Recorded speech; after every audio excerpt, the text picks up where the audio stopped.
Tonight's guest served both in the U.S. Armed Forces and as a role model and mentor to an entire generation of comedians. His new book is called Brain Droppings. Please welcome George Carlin. George. How are you? Very good. Good. How are you, man? How you doing, everybody? That was a nice move I made. Thank you. Thank you very much. Yeah, that's good, huh? See?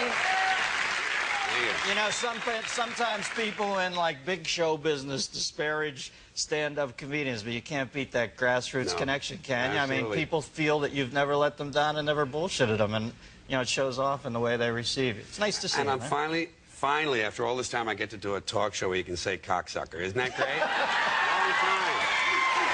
I've been waiting for that. Now, what was your experience in the military, George? Well, first of all, may I point out, I chose to serve, Dennis, okay? Some of us apparently did not choose to serve. I chose to serve, and I was in the Air Force. I'm having fun, you know that. I know. I was in the Air Force. I decided I was either that or the Army. I decided very quickly, this was an easy decision. Army, I said, well, rather than sitting in a foxhole having foreign people shooting at me, shitting in my helmet, cooking in it later, for 3, 4, 8 weeks at a time, I'd rather fly over the area, drop some bombs, fly home, take a shower, and go out dancing. Air Force, country club. So, I not only did I serve, but I was actually killed in combat, Dennis. And I got out early. I beat him. I screwed him. I fucked him out of a year. It's a 4-year hitch they're supposed to have, and then 4 years in the reserve. I got the... by the way, I'd like to point out the dishonorable discharge does not inform you as to which party was dishonorable, okay? I have my version of this. I'm exaggerating. I didn't get a dishonorable. I got the same discharge Kelly Flynn got, but not for humping. From the same guy? No. No. And not even for humping. Hey, if I had known in 1957 you could get discharged for humping, hey, I'd have been out a lot quicker. But I got a general discharge under honorable conditions. I had 3 court-martials. My stripes, I went from, you come in as a basic. I went from no stripes to 1, to none, to 1, to 2, to 1, to 2, to 1, to none, and then they let me go. That was my trick. Yeah. I think they call that trench warfare. Yeah. You move a little ahead, fall back a little. Yes. They kept telling me to get snaps on those chevrons, Carlin. Get snaps. But it must have been everything you had to not question every piece of bullshit admonition they gave you. I can't imagine you in that setting. I'm going to tell you the 3 charges for the 3 different court-martials. Insubordination, of course. Disobeying a lawful order, and falling asleep on guard duty. And my brother, God bless him, I patterned myself after my brother. He got a court-martial for inciting federal troops to riot. Isn't that great? Yeah. He talked all the radar guys into going over the chow line and beating the shit out of the cooks. So he had his way, I had my way. So the Carlin boys, there was a precedent there for you when you came in. A lot of paperwork under that C-A-R-L-I-N. A lot of paperwork. Now, that's your specific experience. What would you say in the overview about the concept of war? I mean, it seems so, just... Well, first of all, it is great theater. It's great entertainment. I mean, they don't call it the theater of war for nothing. The European theater, the Pacific theater. I know it's a show. And I'm here for the show. I figured that out a long time ago. You know, philosophers say, why are we here? What is this all about? I'm here for the entertainment. I like the idea of a lot of people dying. I can't help it. It's just something. I really mean that. It's not a comic exaggeration or anything. When I turn to the news, when they say breaking news, I'm hoping it's not some bill that got passed. I'm hoping it's a huge explosion somewhere, a lot of dead people. I just love it. And war is great. War is great because it just goes on and on. They're never going to learn.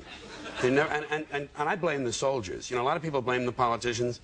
I blame these soldiers who keep showing up. bunch of assholes. Since the Turks, the Russians, the Greeks, everybody. Well, okay, I'll be there. Testosterone. Not smart. No wonder they say, you want an education? Come in here. They need an education.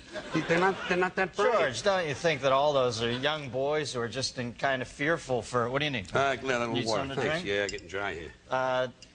You know, I mean... Is that not comic exaggeration? I can't believe you think that. Well, so many of the kids in our armed forces are kids who are buffaloed by a system. They don't have the education or the money to fight that system, and they're just kind of ramrodded overseas into these piss holes to defend old white men's concepts that don't mean anything. To defend white men's private property. That's what it is. They're protecting older people's property. No, I understand that, but you said overview a little earlier. And overview to me means the whole deal. And I just think if they never showed up, what would these people do? What would the statesmen and the politicians do? They'd have to have fist fights or something. I mean, why? They just keep going back. They keep, yeah, we'll be there, it's fun, we'll kill a guy and everything. You know, I mean, yeah, but you got to watch Breaker Morant or Paths of Glory, and you see what happens to these poor slobs who don't show up. Yeah. They're put in front of a firing squad, for Christ's sake. At least over there, you're running around in the jungle. You got half a chance, you know. I'm suggesting there is an alternative, although it's probably not doable. It's a macro idea. The idea is, fuck these people. Don't go. Nobody goes. If nobody goes, they're going to kill them all? They're going to have trials for every single person? No. I'm just living in a different kind of world. I don't subscribe. I don't buy into all the premises that go into this system. I have pulled myself away a long time ago. Well, it's probably about 10 years. It's an existential view. When I finally decided, fuck these people, these humans. Let them do their thing. I'll watch. It's fun. I'm out here. I have no stake in the outcome anymore. I don't care what happens to you. I don't care what happens to your country. I don't care what happens to your species. You can go get fucked because it's fun to watch you destroy each other. It's entertaining. Look at. You got any dates you want to push? Yeah, right. You know what's nice? You know what's really nice about the public? They sit there and they go, he doesn't mean us, honey. He doesn't mean us. He's talking about those people Well, tell him you do mean them. I do. No, they know that. They know that. You want me on that wall. Okay, we've got a phone call for you. Line 8, we've got Dave from Blue Ball, Ohio. All right. I thought it was in Pennsylvania. Dave, I know you've been on hold for a long time.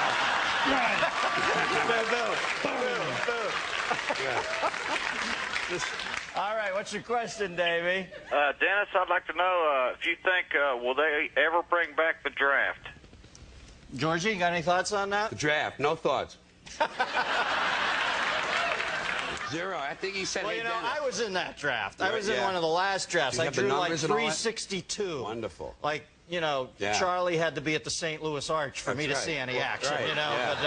Yeah. And I was lucky because when I think about it, sending me overseas just boggles my mind. You know, George, when I was a junior in high school, I went to work at H Salt Fish and Chips to get money for the junior prom. I quit after 2 days because when I would throw the cod fillets into the bubbling hot oil, it hit my arm and it hurt. It really hurt. All of a sudden, you're going to airdrop me into the jungle with an Uzi to do battle with some guy who knows Kung Fu? Are you shitting me? I mean,